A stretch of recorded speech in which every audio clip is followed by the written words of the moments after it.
Today we are going to discuss about the first order irreversible stoichiometry equations performance equation.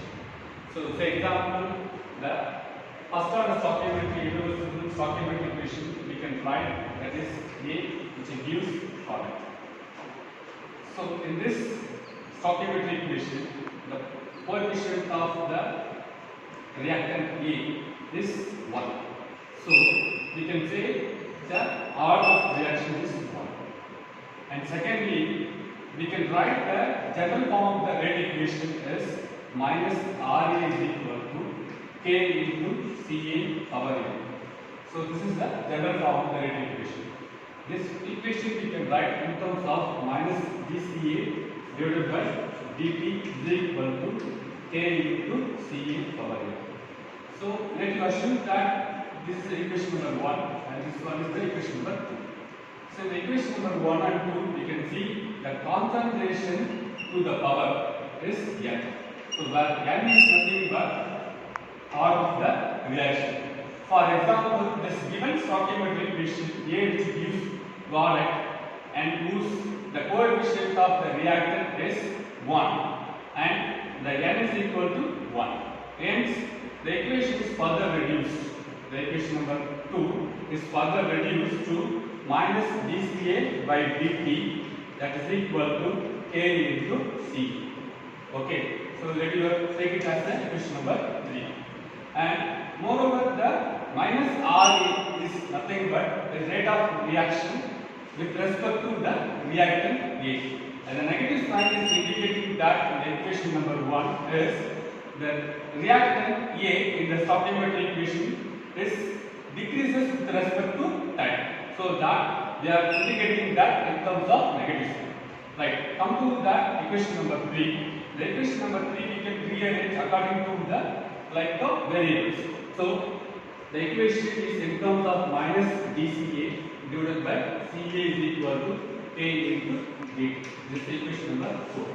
So now we need to find out the suitable performance equation for the equation number 4.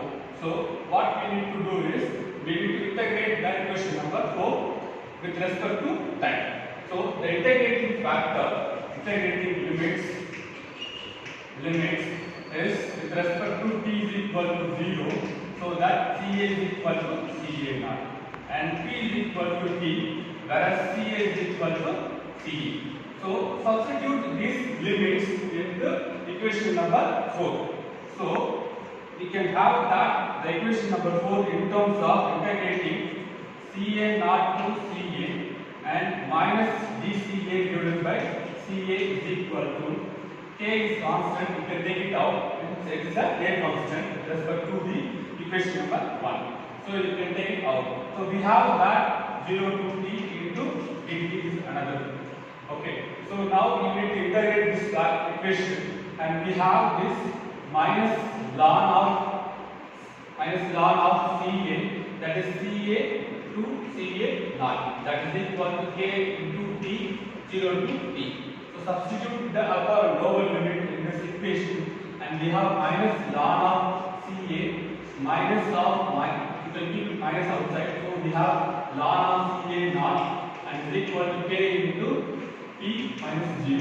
So we have the equation that is minus ln of CA to CA naught that is equal to K into T. So this is the performance equation with respect to the first order irreversible stoichiometry equation. So the irreversible is termed since the A which gives product. So it is want to be given back to the reactor. Hence it is called as irreversible. Whose the performance equation is minus ln of CA by CA naught is equal to K into T. So we can have this equation is in terms of conversion. So what we need to do is the conversion we can express in terms of CA by CA naught. So we have the CA is equal to CA naught into 1 minus HA. So from this relation we can able to find out that CA by CA naught is equal to 1 minus HA. So this we can substitute in the equation number 5. So This equation number 6 we are going to substitute into the 6 substitute into 5. So we have minus ln of 1 minus xa, that is equal to k into t. So this is equation number 7.